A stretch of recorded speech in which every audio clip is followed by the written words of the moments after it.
Good morning, सुप्रभात. कशा आहात सगळे? मजेत. आणि आपला सगळ्यात महत्वाचा प्रश्न आहे ठिकाणी,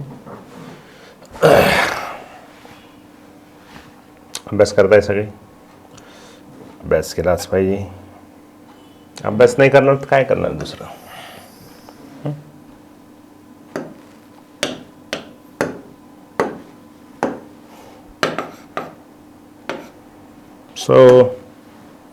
हमने अभी तक देखो हमने अभी तक क्या क्या पढ़ा है इसमें. चला, बरं चालू आहे आतापर्यंत सगळं व्यवस्थित थर्मोडायनॅमिक्स मध्ये. सर ते ऍप मध्ये बघायला खूप इंटरनेट लागतं. एक लेक्चरला 3 ते 4 GB. 3 ते 4 GB एक लेक्चर देखायला पाहिला. जरा जास्त झालं का? ये कुछ ज्यादा नहीं हो गया? कुछ भी कुछ भी काही पण. 3 ते 4 GB. 3 ते 4. ठीक है, जरा लिंक देतो मी. ओ डोंट वरी, मी लिंक देतो तुम्हाला. सो हमने अभी तक स्कोप ऑफ थर्मोडायनेमिक्स क्या होता है, थर्मोडायनेमिक्स क्यों सीखना है, उसका स्कोप क्या है, उसमें टर्म कौन कौन से, सिस्टम, सराउंडिंग, यूनिवर्स बना है सिस्टम और सराउंडिंग से. ओपन सिस्टम है ना, सिस्टम के type open system, close system, isolated system, उसके अलग अलग रिप्रेजेंटेशन कैसे होते हैं, उनके लिए बाउंड्री कौन सी होती है. बाउंड्री के बारे में हमने एक्चुअली सीखा था कि रियल बाउंड्री होती है या इमेजिनरी बाउंड्री होती है. बाउंड्री रिजिड भी बोल सकते हैं, फिर मूवेबल भी बोल सकते हैं. उसके बाद डायथर्मिक बाउंड्री भी होती है और एडियाबैटिक बाउंड्री भी होती है. उसके बाद हमने स्टेट ऑफ सिस्टम के बारे में सीखा. उसके बाद हमने स्टेट फंक्शन और पाथ फंक्शन के बारे में सीखा. तो स्टेट फंक्शन कौन कौन से हैं और उसके बाद पाथ फंक्शन कौन कौन से, इसके बारे में हमने सीखा था. हमने इसके लिए एक यूलर्स थ्योरम सीखा था जो कि जेई वालों के लिए इंपॉर्टेंट है, नीट वालों के लिए इंपॉर्टेंट नहीं है. ये वाला यूलर्स थ्योरम जेई वालों के लिए पूछ सकते हैं, ठीक है, पर नीट वालों ने भी सीख लिया तो क्या फर्क पड़ता है. राइट डाउन यूलर्स थ्योरम, ये तो हमने कुछ एग्जांपल लिए थे. उसके बाद हमने पाथ फंक्शन के बारे में सीखा था. हीट और वर्क मेनली पाथ फंक्शन है. उसके बाद हमने बहुत इंटरेस्टिंग पॉइंट सीखा था एक्सटेंसिव एंड इंटेंसिव प्रॉपर्टीज का, और इसके बारे में हमने अलग अलग एग्जाम्पल्स लिए थे और हमने इसमें एक्सटेंसिव प्रॉपर्टी कैसी होती है और किस तरीके से होता है. तो मुझे लगता है अभी तक तो आप लोगों को कोई दिक्कत आनी नहीं चाहिए. और ये क्या हो गया है, ये मैं एक बार चेंज करता हूं, ठीक है. सो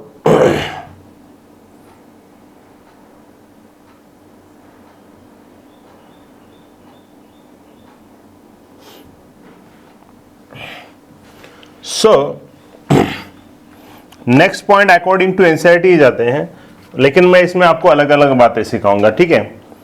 जैसे कि मैंने आपको बोला था कि हमारा अभी 6.1.4 वाला पॉइंट चल रहा है. हमने बीच में एक अंदर का पॉइंट देख लिया था एक्सटेंसिव और इंटेंसिव प्रॉपर्टीज का, ठीक है, वो हमारा हो चुका है. उसको आप एक बार पढ़ लीजिए बाद में. Now next point is the internal energy as a state function. Internal energy मेरा बहुत फेवरेट पार्ट है बिकॉज इसमें बहुत सारी चीजें हमें सीखनी पड़ती है, ठीक है. सर लेक्चर आता स्टार्ट झालं का? हो या ना, बसा या ना, आत्ताच चालू झालं या, ठीक आहे. द इंटरनल एनर्जी ॲज मेवण्यांचे पाहुणे आलेत सगळे, जे उशिरा येतात ते. The internal energy as a state function. तो internal energy as a state function के बारे में अगर हमें सीखना है ना, हमारा नेक्स्ट पॉइंट अभी हम पढ़ेंगे. इसमें बहुत इंपॉर्टेंट है, इसमें बहुत सारी चीजें आपको दी गई है. द इंटरनल एनर्जी, और बहुत खराब दिख रहा है ये, okay, give me some time.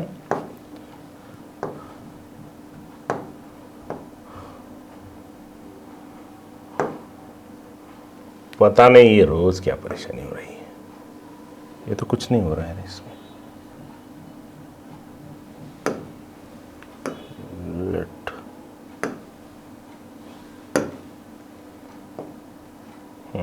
ठीक है.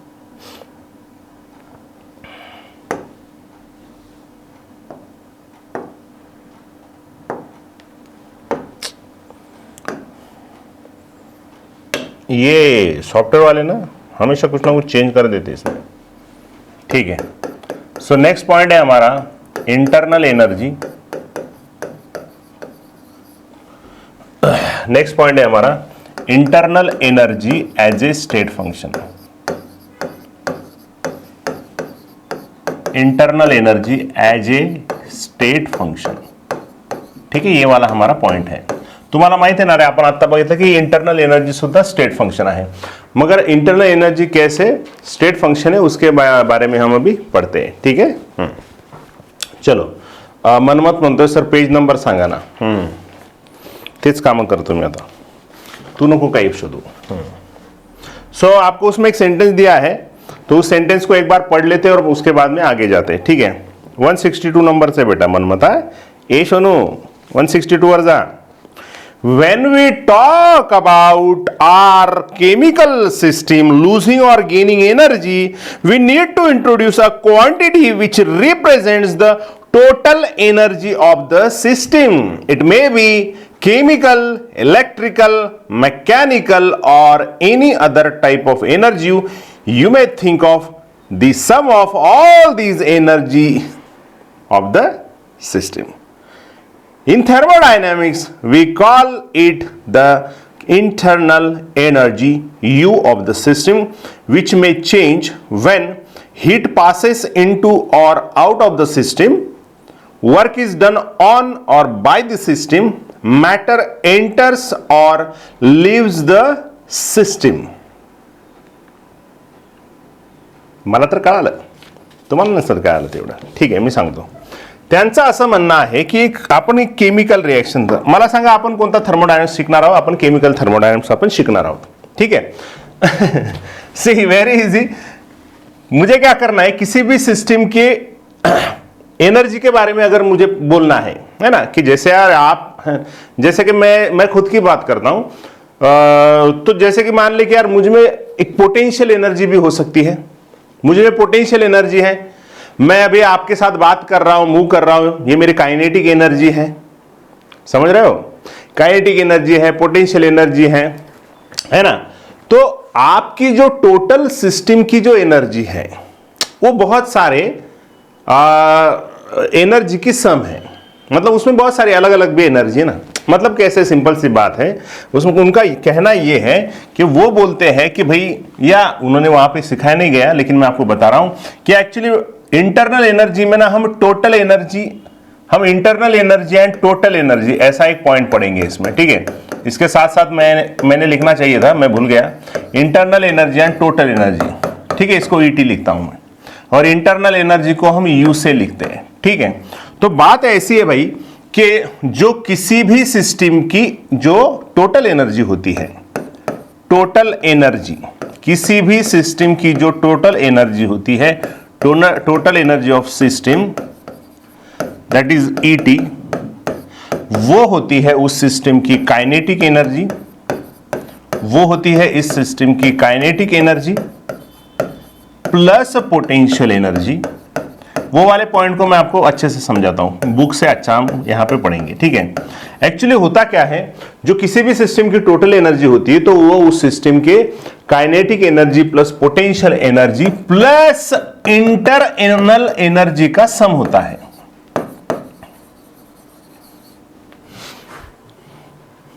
क्या बोला मैंने? किसी भी सिस्टम की जो टोटल एनर्जी होती है वो उस सिस्टम की kinetic energy, potential energy plus internal energy का सम होता है, ठीक है।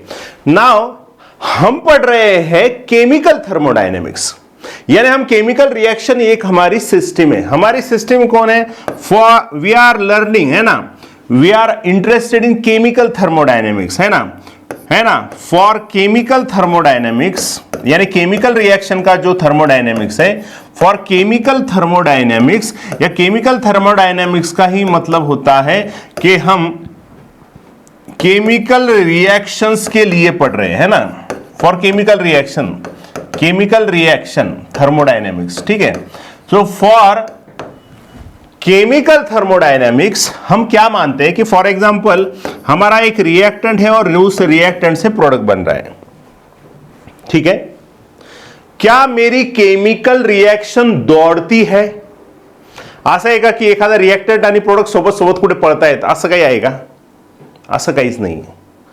मान लो आप इमेजिन करो कि आप लैब में एक एक्सपेरिमेंट कर रहे हो, आप केमिकल रिएक्शन कर रहे हो, सिंपल सी बात है, आप एक केमिकल रिएक्शन कर रहे हो, क्या वो रिएक्शन इधर से उधर दौड़ती है? क्या वो सिस्टम पूरी की पूरी इधर से उधर घूमती है क्या? नहीं घूमती है। समझ में आया ना? मतलब हम उस सिस्टम को स्टेशनरी मान रहे हैं, हम उस सिस्टम को स्टेशनरी मान रहे हैं कि उसमें कुछ भी नहीं हो रहा है, वो मरी हुई है, कुछ भी नहीं मान रहे, वो वैसी की वैसी है। हमारे मॉलिक्यूल्स मोशन में हैं, हमारे मॉलिक्यूल्स मोशन में है, हमारा वो सिस्टम मोशन में नहीं है, वो रेस्ट पोजीशन में है, हमारा केमिकल रेस्ट पोजीशन में है, उसके अंदर के मॉलिक्यूल्स दौड़ रहे हैं। हमारे केमिकल थर्मोडायनामिक्स में हमारा सिस्टम स्टेशनरी है, रेस्ट में है, लेकिन उसके मॉलिक्यूल की मोशन चल रही है। अब आप ऐसे मत बोलिए कि सर फिर वो तो केमिकल रिएक्शन की मॉलिक्यूल, नहीं, हम उस पूरे सिस्टम की बात करें। जैसे मैं मेरी बात करता हूं तो मैं इधर से उधर भाग रहा हूं, मतलब मेरी पोजीशन फिक्स नहीं है, मैं इधर से उधर घूम रहा हूं। ऑब्वियसली मेरे अंदर का भी एनर्जी के चेंजेस तो चल ही रहे ना, मेरे बॉडी के अंदर भी तो मॉलिक्यूल के मोशन चल ही रहे, वो तो चल रहा है। लेकिन हम केमिकल रिएक्शन के लिए मानते हैं कि भैया हमने रिएक्शन को एक ही जगह पे लगाया है, रेस्ट में है वो, but molecules are not in rest. तो हम मॉलिक्यूल की बात थोड़ी कर रहे हैं ना, अभी एक मॉलिक्यूल की तो बात नहीं करेंगे, हम पूरे सिस्टम की बात करेंगे। समझ में आ रहा है? अरे क्लियर है क्या? है ना? सो ध्यान में रखना, फॉर केमिकल थर्मोडायनेमिक्स हमारे लिए kinetic energy is equal to 0 होता है और potential energy is equal to 0 होता है। मतलब हम क्या मान रहे हैं?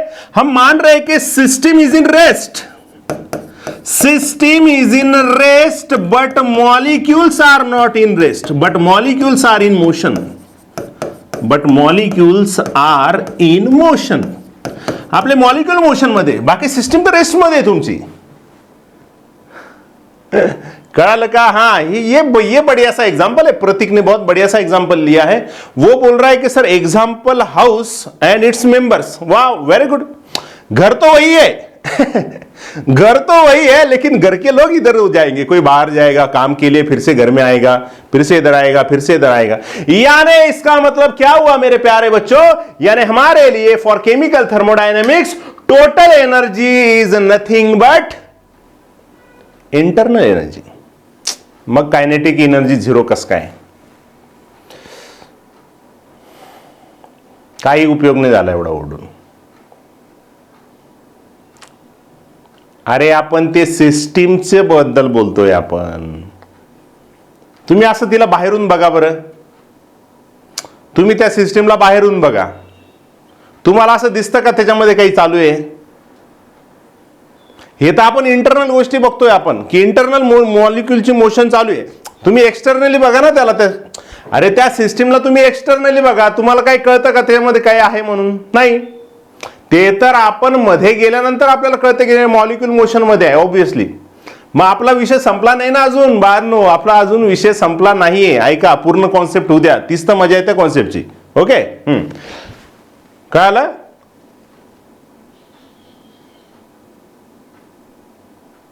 ठीक है। सो टोटल एनर्जी नथिंग बट क्या होती है किसी भी सिस्टम की? कायनेटिक एनर्जी हे जनरल आहे। अरे म्हणजे तुम्ही जगातली कोणतीही सिस्टम शिका, जगातली तुम्ही कुठलीही सिस्टम शिका, त्याच्यामध्ये तुमची जी टोटल एनर्जी असते ती कायनेटिक एनर्जी त्या सिस्टमची, त्या पोटेन्शियल एनर्जी त्या सिस्टमची आणि इंटरनल एनर्जी एकदम 0 नाहीये, मी असं म्हणत नाही। अरे आपण जे कन्सिडर करतोय ते अराउंड 0 कन्सिडर करतोय, म्हणजे एकदम 0ची गोष्ट नाही करते मी, ती अशी की एकदम 0च्या जवळपास आपण तिला घेतो, कारण ती सिस्टम आपण अशी मानतो रेस्ट मध्ये।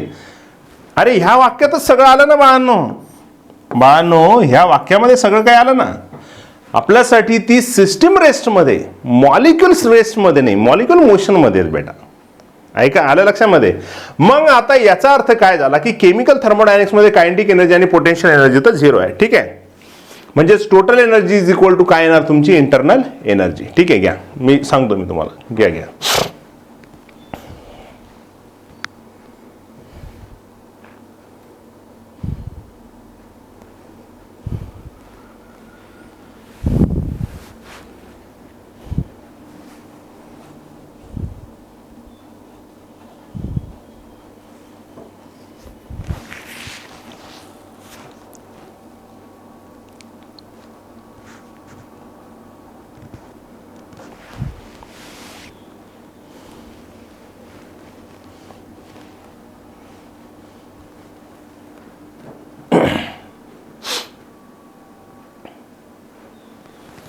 मी हे वरतून बघतोय त्या सिस्टीमला. लक्षात आलं का रे सगळ्यांच्या? बहुत गहराई में बात कर रहा हूं मैं. ये मैं सिर्फ रिएक्शन को सामने से देख रहा हूं. अरे लक्षामध्ये. हा, मी आता त्याच्यामध्ये उडी मारणार आहे. मी त्या सिस्टीम मध्ये उडी मारणार आहे आता. लक्षात घ्या.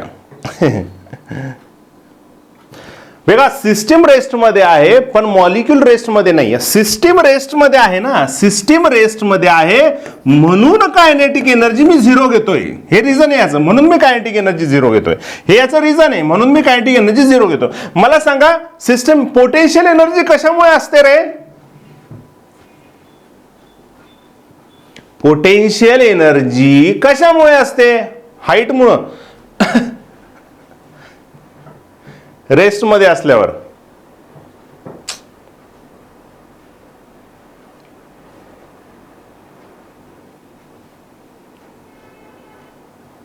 मोशनमुळे, पोझिशनमुळे. हा, थांबल्यावर. कसं करावं रे तुम्हाला? काय काय पॉईंट सांगता रे बारी तुम्ही? किती लोक आहे आज? आले का रे सगळे आज?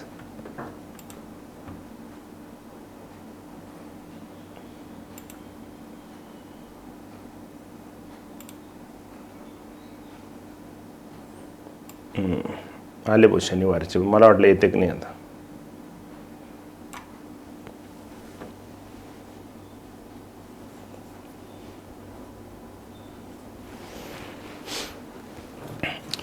मला जर फिजिक्सची एक मी गोष्ट करतो की मला असं वाटतं, ऐका, मला असं वाटतं सिस्टीम मध्ये जी पोटेन्शियल एनर्जी असते ती त्याच्यामध्ये प्रेझेंट असलेल्या इलेक्ट्रिक आणि मॅग्नेटिक फील्डमुळे असते माझ्या माहितीप्रमाणे.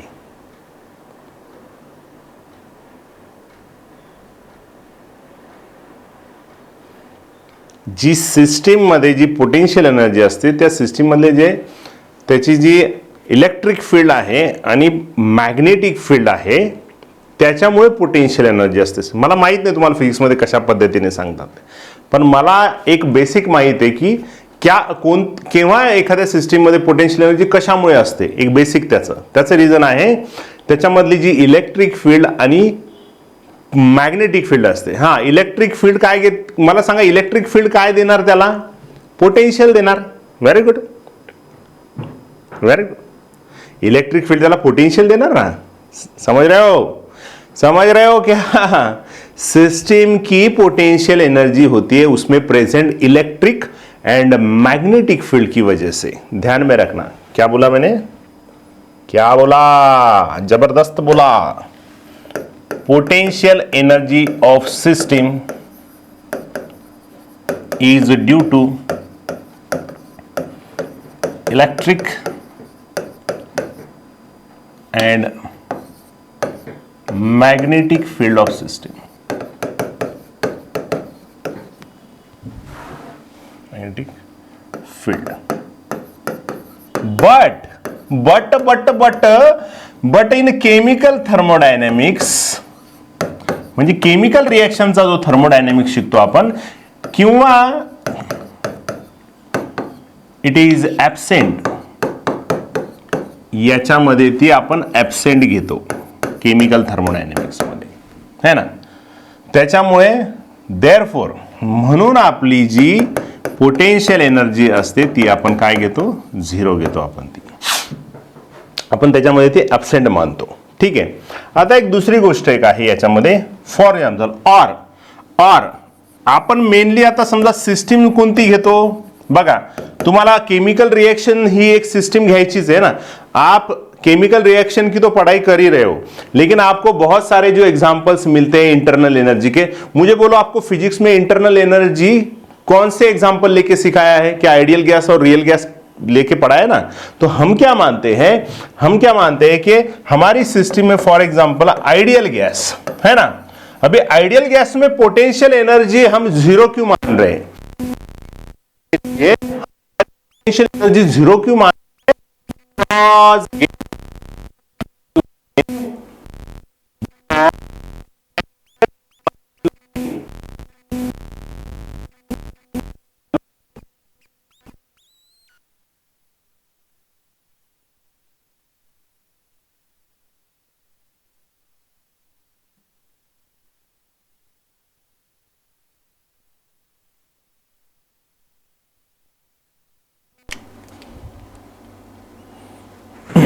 हेलो, अभी आ रहा है?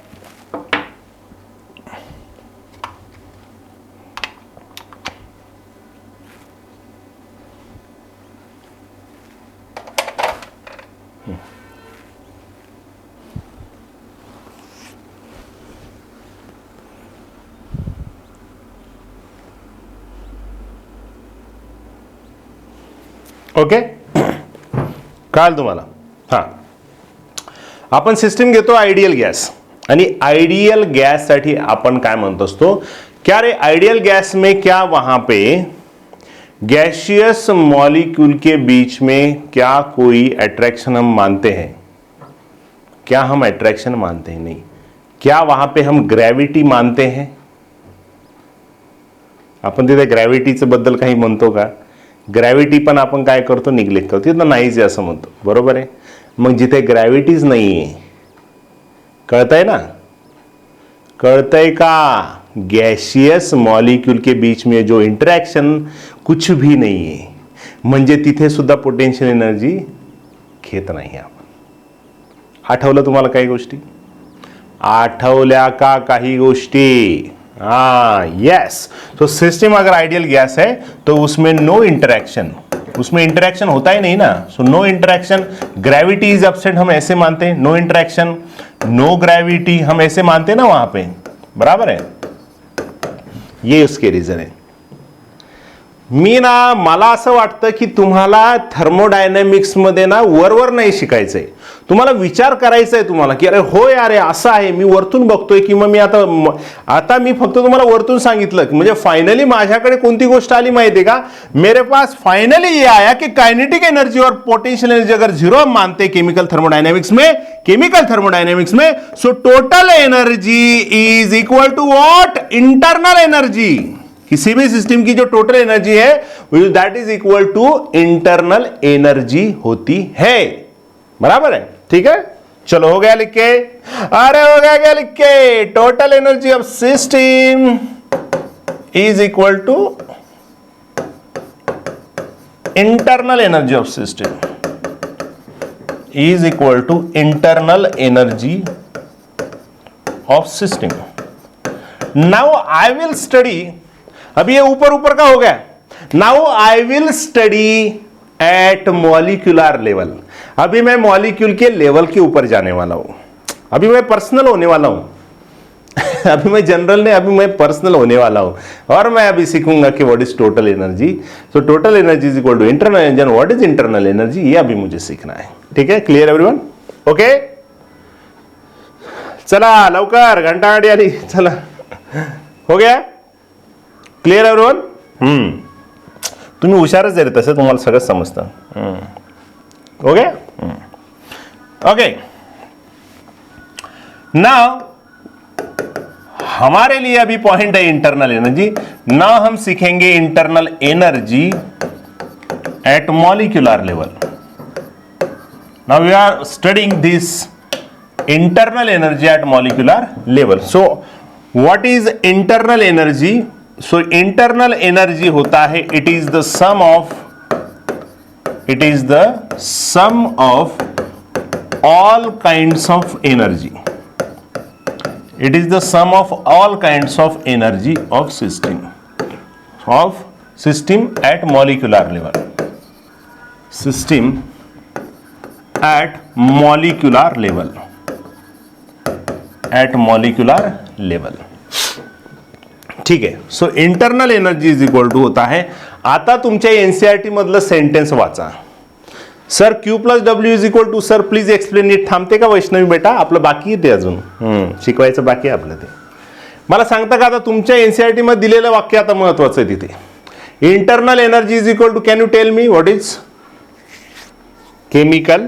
कौन कौन सी एनर्जी दी है उन्होंने वहां पे? Chemical, electrical, mechanical, yes chemical. तो इसमें अभी मॉलिक्यूल की काइनेटिक एनर्जी है ना, यहां पे आपको कौन कौन सी एनर्जी दी उन्होंने? देखो आपको कौन कौन सी एनर्जी है, केमिकल, इलेक्ट्रिकल, मैकेनिकल। तो इंटरनल एनर्जी में एडिशन कौन कौन सी एनर्जी का होता है? तो मॉलिक्यूल लेवल पे अगर जाएंगे तो kinetic energy plus chemical energy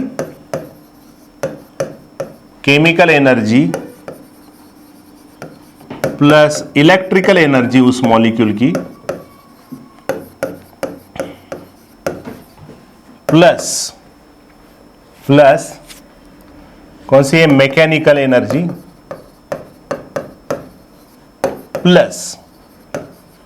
plus कौन क्या है, other type of energy plus other type of energy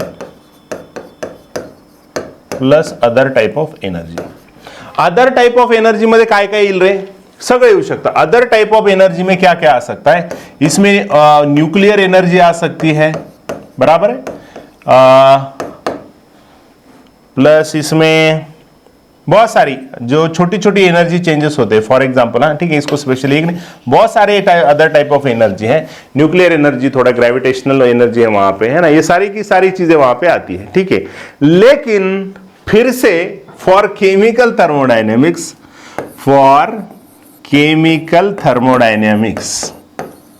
at molecular level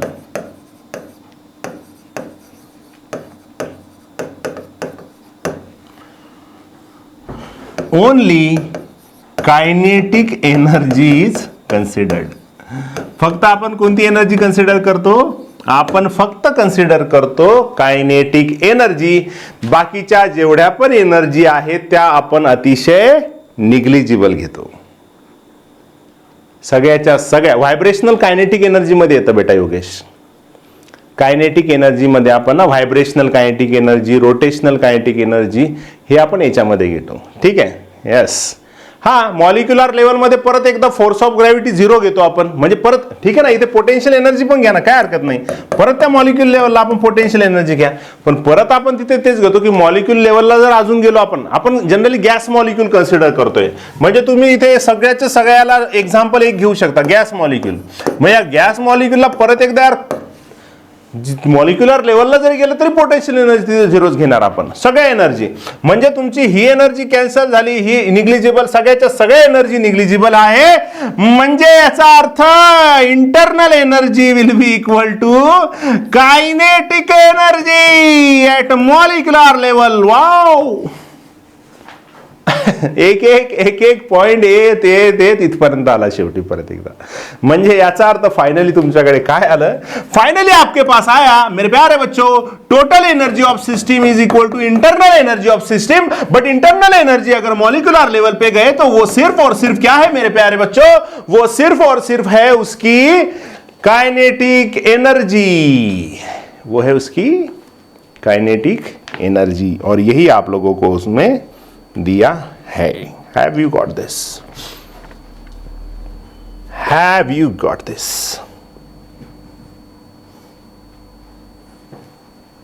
ये काइनेटिक एनर्जी किसकी है, kinetic energy of gas molecule of ideal gas, है ना. हम आइडियल गैस के बारे में ही सीखेंगे इसमें.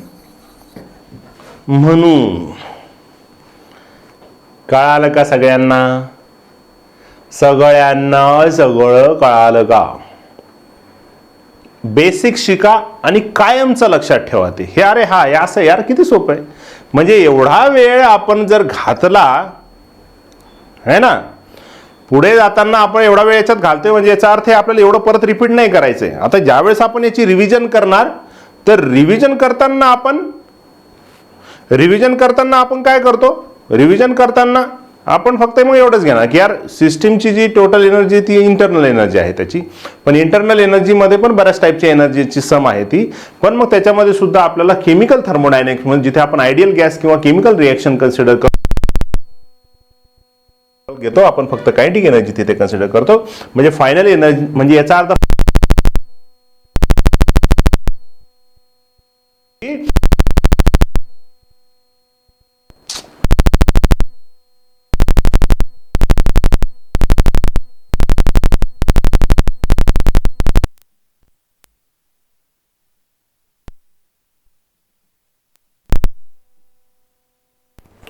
अभी ठीक है, क्या हो रहा है रे इसको,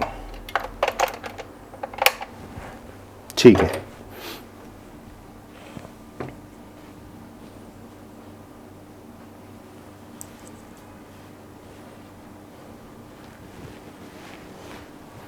Okay, clear everyone? Now can you tell me kinetic energy of gas molecule ही स्टडी करेंगे हम, ठीक है। हमारे लिए तो अभी gas molecule, ideal gas molecule है हमारे लिए। क्या आप मुझे बोलोगे how many types of kinetic energies are there? So पहले टाइप की होती है तो काइनेटिक एनर्जी ऑफ गैस, है ना, इज इक्वल टू आपको कौन कौन सी स्टडी करनी है? कैन यू टेल मी?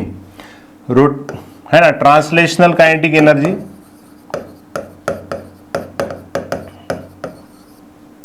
सही है, प्लस रोटेशनल काइनेटिक एनर्जी। अभी ये एनसीईआरटी में नहीं दिया, नहीं तो आप बोलेगे सर ये एनसीईआरटी में किधर आहे? काही सगळ्या काही गोष्टी दिलेल्या नसतात, आता आपण काय करणार का? Translational, rotational, vibrational, trans, rotate, vibrate, translational, rotational, vibrational. हा, पण तुम्हाला फिजिक्सच्या एनसीईआरटी मध्ये आहे, बरोबर आहे। Yes, very good, very good, सही है। मैं इसी को इस तरीके से लिखूंगा, काइनेटिक एनर्जी ट्रांसलेशनल, ठीक है, या पूरा यहां पे भी लिखूंगा translational, kinetic energy rotational and kinetic energy vibrational, ठीक है। लिखो,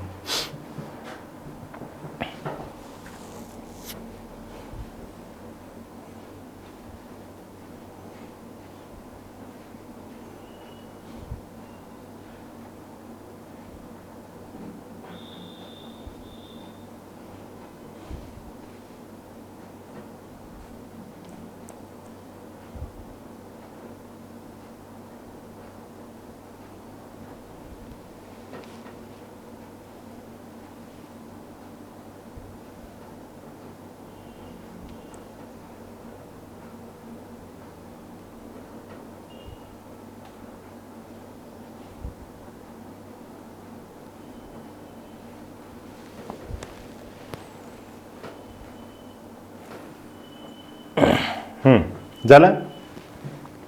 चला, मला आता एकेकाचा अर्थ सांगता करे। मला सांगा ट्रान्सलेशनल कायनेटिक एनर्जीचा फॉर्म्युला काय आहे? लवकर सांगा। रोटेशनल कायनेटिक एनर्जीचा फॉर्म्युला काय आणि व्हायब्रेशनल कायनेटिक एनर्जीचा फॉर्म्युला काय आहे? ठीक आहे। हे translational kinetic energy, rotational kinetic कशामुळे रे? याचा अर्थ काय? ट्रान्सलेशनल कायनेटिक एनर्जी म्हणजे काय? कशामुळे, कोणत्या, कशामुळे, म्हणजे डेफिनेशन काय ट्रांसलेशनल काइनेटिक एनर्जी का? So I think so translational kinetic energy का मतलब होता है कि काइनेटिक एनर्जी, अभी मान लो हम गैस मॉलिक्यूल की बोलेंगे, so kinetic energy of gas molecule due to its linear motion, straight path में जो कोई मॉलिक्यूल जा रहा है उसकी वजह से, मतलब मान लो एक ही मॉलिक्यूल की तीनों एनर्जी, ठीक है, एक ही मॉलिक्यूल की तीनों एनर्जी, मान लो कि वो मॉलिक्यूल एक स्ट्रेट लाइन मोशन में जा रहा है, स्ट्रेट पाथ में जा रहा है, सो उसकी वजह से जो उसकी एनर्जी होती है, ट्रांसफर है ना, उसका एक ट्रांसफर जो है वो एक स्ट्रेट पाथ में है, यानी स्ट्रेट मोशन में, यानी लीनियर मोशन हम बोलेंगे ना। सो एनर्जी ड्यू टू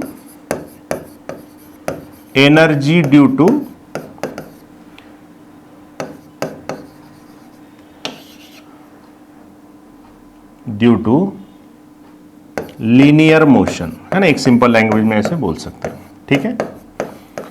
और आई थिंक सो ये जो आपकी ट्रांसलेशनल काइनेटिक एनर्जी है उसका जो फॉर्मूला है वो होता है half m into V square, सही है। व्हाट इज m हियर, है ना, mass of gas at its centre. मैं अगर कहीं गलत हो रहा हूं तो मुझे आप बता भी सकते हैं, ठीक है, सही है। अगर मैं कहीं पे गलत हो रहा हूं फिजिक्स में तो मुझे आप करेक्ट भी कीजिए, क्योंकि ये थोड़ा फिजिक्स का ही पार्ट है, ठीक है। So energy due to linear motion, बराबर है। और हाँ, ये जो स्पीड होती है वो रूट मीन स्क्वायर स्पीड भी होती है, हाँ सही है, CRMS भी होती है, ठीक है। रोटेशनल काइनेटिक एनर्जी क्यों होती है? एनर्जी ड्यू टू रोटेशन, ठीक है, सिंपल सी बात है। और क्या रोटेशनल काइनेटिक एनर्जी का फॉर्मूला है half I into omega square, सही है? Okay, rotatory motion about any axis, yes, energy due to rotation about any axis, सही है। इसको और थोड़ा करेक्ट करते, about any axis is known as rotational kinetic energy, सही है। What is omega here? V म्हणजे तुमची लिनियर मोशन, लिनियर असते, लिनियर वेलॉसिटी असते, आणि ओमेगा म्हणजे तुमची अँग्युलर व्हेलॉसिटी असते। ओमेगा म्हणजे काय असतं? Angular velocity. ए अँग्युलर व्हेलॉसिटी म्हणजे काय रे? अँग्युलर व्हेलॉसिटी म्हणजे how fast it rotates, how fast it spins, how fast it spins, म्हणजे जेवढा तो जास्त जोरात स्पिन होणार म्हणजे तेवढे त्याचे रोटेशन जास्त असणार, असा त्याचा अर्थ। रोटेट मी किती लवकर रोटेट होतोय, how fast it spins is known as angular velocity, right? Am I correct? है ना?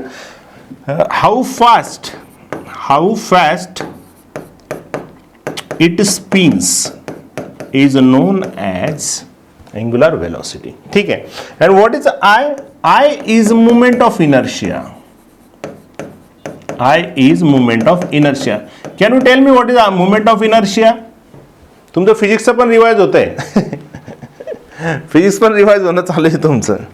हाँ, I का एक फॉर्मूला होता है, I का फॉर्मूला है आपके लिए, I is equal to M R square summation of M R square, यही फॉर्मूला है, बराबर है?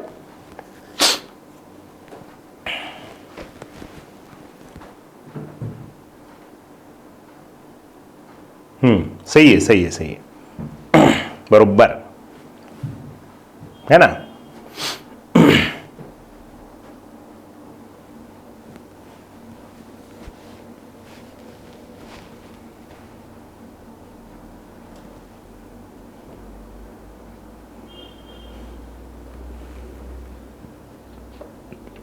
ठीक है,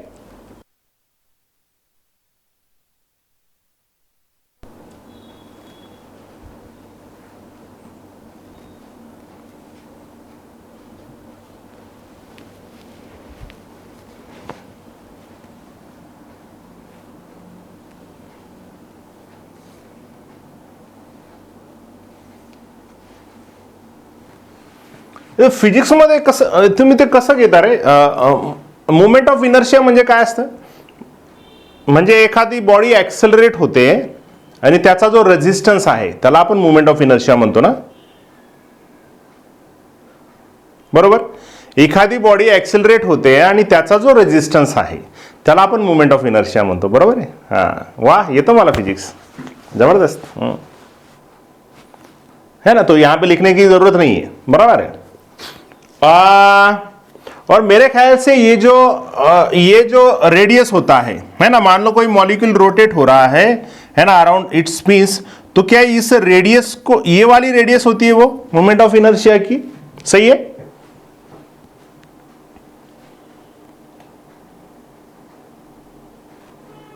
सही है ना?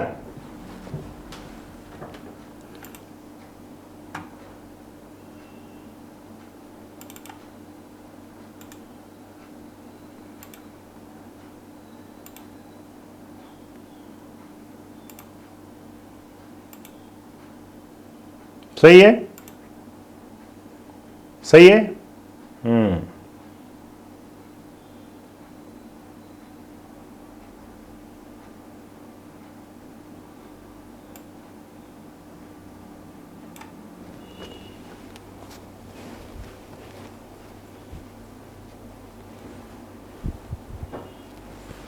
हाँ, चलो, इंटरनेट चला गया था। नो, वाइब्रेशनल काइनेटिक एनर्जी का मतलब क्या है?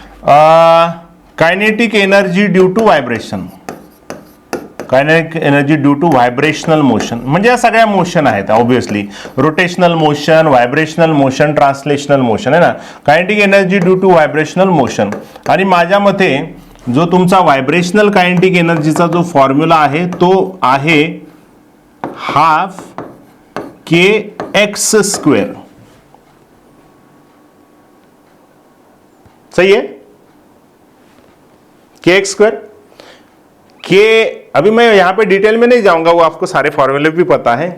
के मतलब क्या रे, के का मीनिंग क्या है? हाँ आएगा, यस ऋषिकेश बराबर है. हाँ कांस्टेंट है वो, Boltzmann constant, Hooke's law constant है वो. अरे भाई मुझे पढ़ाने के लिए मत बोलिए, वो मुझे पता नहीं था. हुक्स लॉ कांस्टेंट है ना वो. हाँ स्प्रिंग कांस्टेंट वही, हुक्स कांस्टेंट है ना वो. बराबर है. और व्हाट इज एक्स? इसमें एक्स क्या है, यहां पे जगह नहीं है. वाइब्रेशनल में जो हाफ के एक्स स्क्वेयर है उसमें एक्स क्या है पता है? एक्स क्या है? Displacement from equilibrium position. सही आहे ना. म्हणजे कसं आहे की एखादा मोबाईल व्हायब्रेट होतोय, तुमचा मोबाईल व्हायब्रेटवर आहे, फॉर एक्झाम्पल तुमचा मोबाईल व्हायब्रेटवर आहे, तर तुमचा मोबाईल व्हायब्रेटर आहे, तो व्हायब्रेट होणार म्हणजे एका मीन पोझिशन पासून तो व्हायब्रेट होणार ना. मग त्या पोझिशन पासून परत तो येणार जाणार ना. व्हायब्रेट होतोय म्हणजे याचा अर्थ इक्विलिब्रियम आहे त्याच्यामध्ये. व्हायब्रेट आहे म्हणजे इक्विलिब्रियम आहे त्याच्यामध्ये कुठेतरी. मग तो एका मीन पोझिशन पासून तो किती डिस्टन्सला परत जाऊन व्हायब्रेट होऊन परत येतोय, परत किती पोझिशनला परत व्हायब्रेट होईल, तो किती त्याला मीन पोझिशन पासून किती तो डिस्प्लेस होतोय, त्याला तो एक्स असतो. तो ऍक्च्युअली अँप्लिट्यूड असतो का मला एवढं डिटेलमध्ये माहित नाही, पण मला एवढं माहिती आहे त्याचं. आणि हा त्याचा के, हा त्याचा एक हुक्स कॉन्स्टेंट है, हुक्स लॉ आहे तुम्हाला माहिती आहे त्याच्यामध्ये. ठीक है. सो फाइनली हमें आज ये समझ में आया कि हमारी जो अभी इसके बारे में सारी की सारी हम चीजें कल सीखने वाले हैं वैसे, यानी हमें अभी मॉलिक्यूलर लेवल पे जाके सीखना है. यानी हम अभी तक फाइनल कहां तक आए हैं? So total energy of the system is nothing but internal energy, and internal energy is nothing but the kinetic energy. And how many kinetic energy are basically we are dealing with the kinetic energy rotational, vibrational, translational. Kinetic energy translational plus kinetic energy rotational plus kinetic energy vibrational.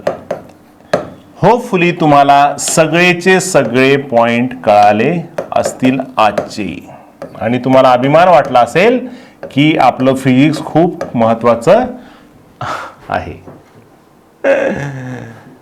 Thermodynamics मधला मी मुद्दा म्हणून याला मी तुम्हाला माहिती मला chapter संपवायला वेळच लागतो, पण काय करू मी, मला असं वाटतं की तुम्हाला ना ज्यावेळेस तुम्ही फायनल रिव्हिजन करताना परत तुमच्या माइंडमध्ये ह्या गोष्टी नाही आल्या पाहिजे.